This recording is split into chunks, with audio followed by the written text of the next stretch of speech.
Hello friends, இன்றைக்கி பருப்பு உருண்டை குழம்பு எப்படி செய்கிறதுன்னு சொல்லிட்டு இந்த வீடியோவில் பார்க்கலாம்.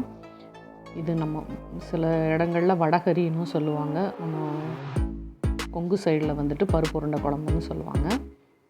ரொம்ப ஹெல்த்தியானது, டேஸ்டான பருப்பு உருண்டை குழம்பு எப்படி செய்யணும்னு சொல்லிட்டு நம்ம இந்த வீடியோவில் பார்க்கலாம். அதுக்கு முன்னாடி இந்த வீடியோவை சப்ஸ்கிரைப் பண்ணாதவங்க சப்ஸ்கிரைப் பண்ணிக்கோங்க.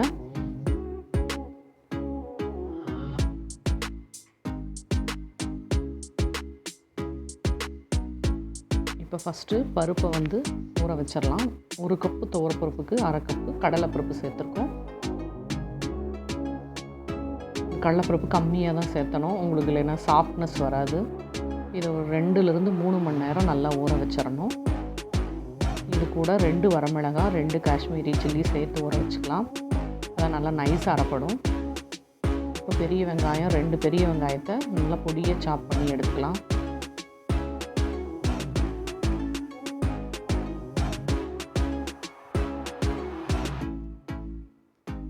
நீங்கள் சாப்பரில் போட்டே பொடி பண்ணி எடுத்துக்கோங்க.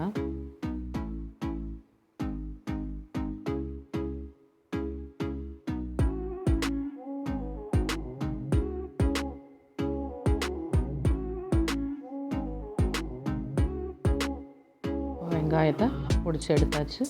இப்போ அடுத்தது ஒரு 4 பல் பூண்டு, ஒரே ஒரு பச்சை மிளகாய் மட்டும் எடுத்து இந்த மாதிரி நல்லா மசிச்சு வச்சுக்கலாம். ஜாரில் போட வேண்டாம், இந்த மாதிரி கல்லுலேயே வச்சு கொட்டி எடுத்துக்கலாம். ஒரே மிளகாயை 2ஆக உடச்சி போட்டிருக்கோம். இது தாளிக்கிறதுக்காக, அதனால் நம்ம இந்த மாதிரி தட்டி எடுத்து வச்சிட்டா தான் உங்களுக்கு அந்த டேஸ்ட் நல்லாயிருக்கும். ரொம்ப நைஸாகவும் வேண்டாம், 1-2 தட்டி எடுத்தால் போதும். இந்த டைப்பில் நம்ம தட்டி எடுத்து வச்சுக்கிறோம்.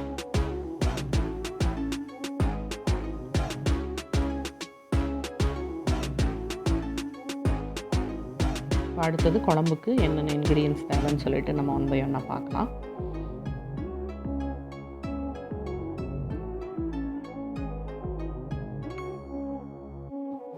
இது நம்ம நல்லெண்ணெயில் தான் செய்கிறோம், அதனால் நல்லெண்ணெய் எடுத்துருக்கோம். இப்போ துவரப்பருப்பு, கடலைப்பருப்பு, வரமிளகாய் சேர்த்து ஊற வச்சது, புளி ஒரு பெரிய எலுமிச்சம்பழம் சைஸுக்கு, 50 கிராம் சின்ன வெங்காயம், 2 பெரிய வெங்காயம் பொடியாக கட் பண்ணது, ஒரு தக்காளி பொடியாக கட் பண்ணது, தேங்காய், குழம்பு மிளகாய்த்தூள், மஞ்சள் தூள், சோம்பு, ஜீரகம்,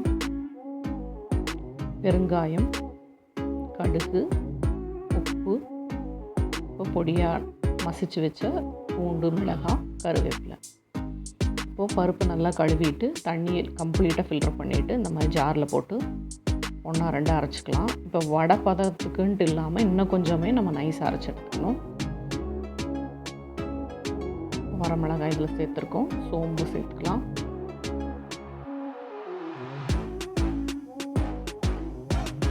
உப்பு இதிலையே சேர்த்துட்டா தான் உங்களுக்கு அந்த வடையோட இதில் டேஸ்ட் உங்களுக்கு உப்பு கரெக்டாக ஈவனாக இருக்கும். ஜாரில் இந்த கன்சிஸ்டன்சிக்கு நம்ம அரைச்சி எடுத்துக்கலாம். அதாவது பருப்பு முழுசாகவும் இருக்கக்கூடாது, ரொம்ப நைஸாகவும் இருக்கக்கூடாது, இந்த மாதிரி மாடரேட்டாக இருந்தால் சரியாக இருக்கும். தண்ணி விடாமல் அரைச்சி எடுத்துக்கணும்.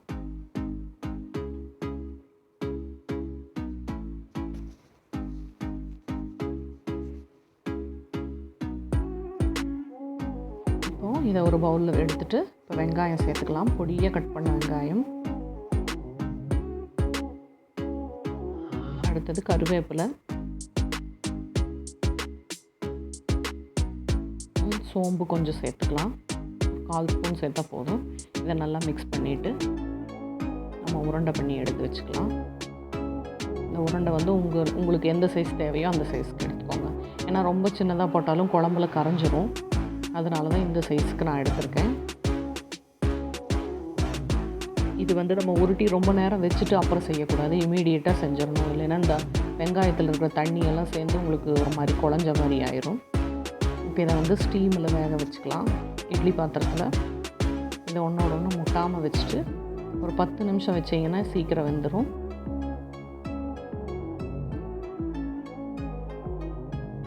நம்ம வேக வைக்காமல் போட்டாலும் இந்த உருண்டை கம்ப்ளீட்டாக குழம்புல உடஞ்சிரும். அதனால் இந்த மாதிரி ஸ்டீம் பண்ணி எடுத்துகிட்டு வச்சிட்டோம்னா உங்களுக்கு அந்த ஷேப் அப்படியே இருக்கும்.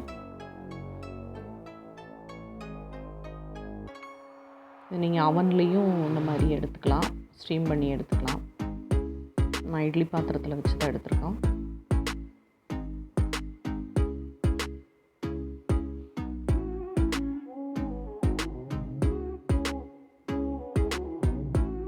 அந்த லிட்டு போட்டு நீங்கள் சைடில் லைட்டாக கேப் விட்டே வைங்க. அடுத்தது குழம்பு தாளிக்கிறதுக்கு என்னென்ன வேணும்னு பார்க்கலாம். 4 ஸ்பூன் ஆயிலில் சோம்பு, ஜீரகம், பெருங்காயம், தட்டி வச்சுருக்கிற பூண்டு, பச்சை மிளகாய் இதையும் சேர்த்துக்கலாம். இதில்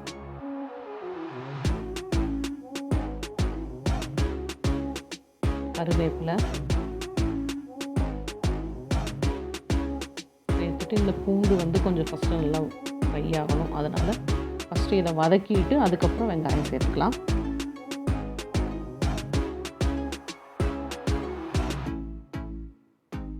வதங்கிருச்சு. இப்போ வெங்காயம் சேர்த்துக்கலாம். பொடியை கட் பண்ணது. சின்ன வெங்காயம் சேர்த்தாலும் சரி, நீங்கள் பெரிய வெங்காயம் சேர்த்துக்கிட்டாலும் சரி. இப்போ வெங்காயம் நல்லா வதக்கி எடுத்துக்கலாம். இப்போ வெங்காயம் வதங்கினதுக்கப்புறம் தக்காளி சேர்த்துக்கலாம்.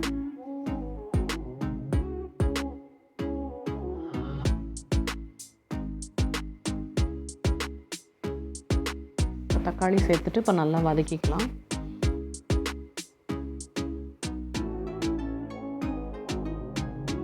இப்போ புளி வந்து உங்களுக்கு அந்த தக்காளிக்கு போக மீதி பேலன்ஸ் பண்ணி புளி சேர்த்துக்கோங்க.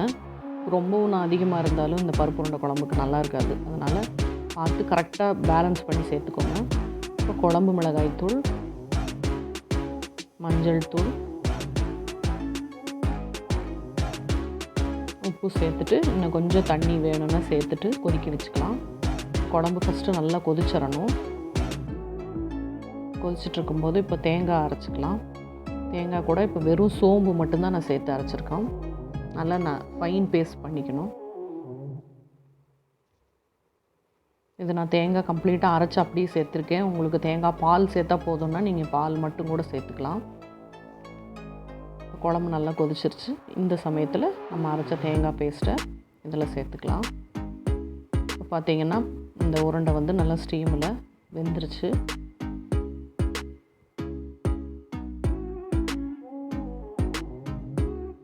இப்போ உங்களுக்கு ஸ்டீமில் வேக வச்சதுனால ஒன்றோட ஒன்று ஒட்டாமையும் இருக்குது. இப்போ குழம்பு நல்லா கொதிச்சதுனால இப்போ 1 by 1 இதில் சேர்த்துக்கலாம்.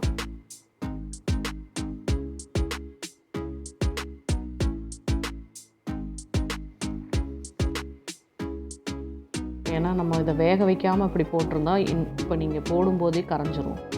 உங்களுக்கு அந்த ஷேப்பே இல்லாமல் போயிடும். அதனால தான் ஸ்டீம் பண்ணி எடுத்துகிட்டு நம்ம இதில் சேர்த்துறோம். சேர்த்துட்டுமே நீங்கள் லேசாக தான் கலந்து விடணும். சும்மா ஒரு தடவை கலந்து விட்டுட்டு அப்படி லோ ஃப்ளேம்லேயே வச்சுட்டு நம்ம குக் பண்ணிக்கலாம். இப்போ ஒரு 2 உருண்டையை மட்டும் இந்த மாதிரி பொடிச்சு விட்டுட்டு குழம்புல சேர்த்துக்கலாம். சேர்த்தாலே உங்களுக்கு அந்த நல்ல ஒரு கெட்டியான ஒரு கன்சிஸ்டன்சி கிடைக்கும் குழம்பு. அதிகமாக வேண்டாம். சும்மா ஒரு 2 உருண்டை இல்லைன்னா 1 இருந்தால் கூட போதும். ஏன்னா நம்ம தேங்காய் பேஸ்ட்டும் சேர்த்ததுனால குழம்பு ஆல்ரெடி கெட்டியாக தான் வரும். பார்த்தீங்கனாலே உங்களுக்கு தெரியும். இது ரொம்ப நேரம் வேகணும்னு அவசியம் இல்லை. ஏன்னா இந்த பருப்பு உருண்டையும் ஆல்ரெடி குக் ஆனது தான். இப்போ நம்ம குழம்பையும் முன்னாடியே கொதிக்க வச்சிட்டதுனால ஒரு 5 நிமிஷம் மட்டும் கொதித்ததுக்கப்புறம் தாளித்து கொட்டிட்டு இறக்கி எடுத்துடலாம். ஆயிலில் கடுகு, கருவேப்பிலை, பெருங்காயம் நம்ம முதல்லையே சேர்த்ததுனால இதில் சேர்த்த வேண்டாம்.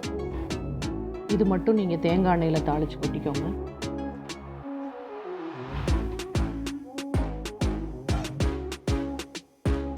பருப்பு உருண்டை குழம்பு ரெடி ஆயிடுச்சு. அது நீங்கள் சாதம், இட்லி, தோசை எதுக்கு வேணாலும் சேர்த்து சாப்பிட்லாம். ரொம்ப டேஸ்ட்டாக இருக்கும். நீங்கள் சாம்பார், புளிக்குழம்பு அந்த மாதிரி சாப்பிட்டு இது நீங்கள் ட்ரை பண்ணி பாருங்கள். ரொம்ப டேஸ்ட்டாக இருக்கும். நீங்களும் இதை வீட்டில் ட்ரை பண்ணி பார்த்துட்டு டேஸ்ட் எப்படி இருக்குதுன்னு சொல்லுங்கள். இப்போ பருப்பு உருண்டை குழம்பு சர்வ் பண்ணுறதுக்கு ரெடி ஆயிடுச்சு.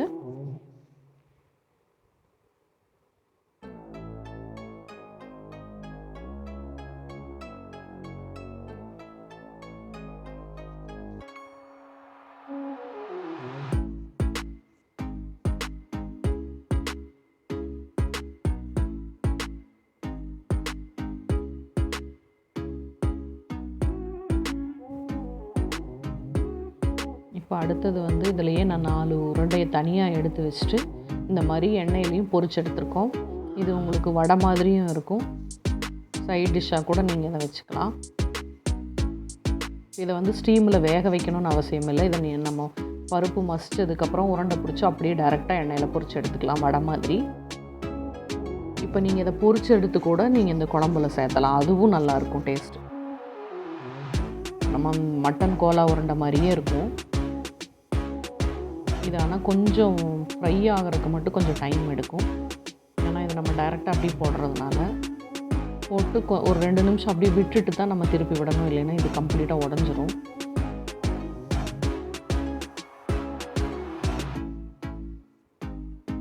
இப்போ லேசாக திருப்பி விட்டு இந்த மாதிரி ப்ரௌன் கலரில் ஆனோன்னே நம்ம எடுத்துடலாம்.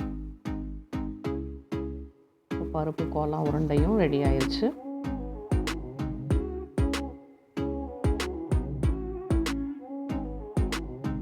இது நம்ம கடலைப்பருப்பு வந்து கம்மியாக சேர்த்திக்கணும். துவரப்பருப்பு தான் அதிக குவான்டிட்டியில் இருக்கணும். அப்போ தான் உங்களுக்கு அந்த சாஃப்ட்னஸும் இருக்கும். இல்லைன்னா வெறும் பருப்புங்கிறதுனால சீக்கிரமாக இறுகிரும். இந்த மாதிரி வடை டைப்லேயும் நீங்கள் ட்ரை பண்ணி பாருங்கள்.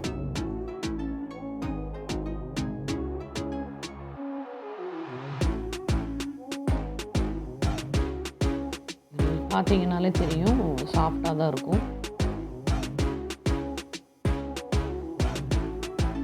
ரொம்ப டேஸ்டான பருப்பு கோலா உருண்டையும் ரெடி ஆயிடுச்சு. இதை வந்து நீங்கள் தனியாக சாம்பார் வச்சுருந்தீங்கன்னா சாம்பார்லேயும் 2 சேர்த்து சாம்பார் வடை மாதிரி சாப்பிட்லாம்.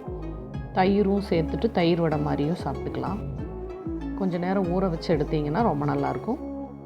இப்போது பருப்பு உருண்டை குழம்பு பருப்பு கோலா உருண்டையும் சர்வ் பண்ணுறதுக்கு ரெடி ஆயிடுச்சு. இந்த வீடியோ உங்களுக்கு பிடிச்சிருக்குன்னு நினைக்கிறேன். நீங்களும் இந்த ரெசிபியை செஞ்சு பார்த்துட்டு டேஸ்ட் எப்படி இருக்குதுன்னு சொல்லிவிட்டு கமெண்ட்டில் சொல்லுங்கள். இந்த வீடியோ உங்களுக்கு பிடிச்சிருந்ததுன்னா லைக் பண்ணுங்கள், ஷேர் பண்ணுங்கள், மறக்காமல் கமெண்ட் பண்ணுங்கள். தேங்க்யூ.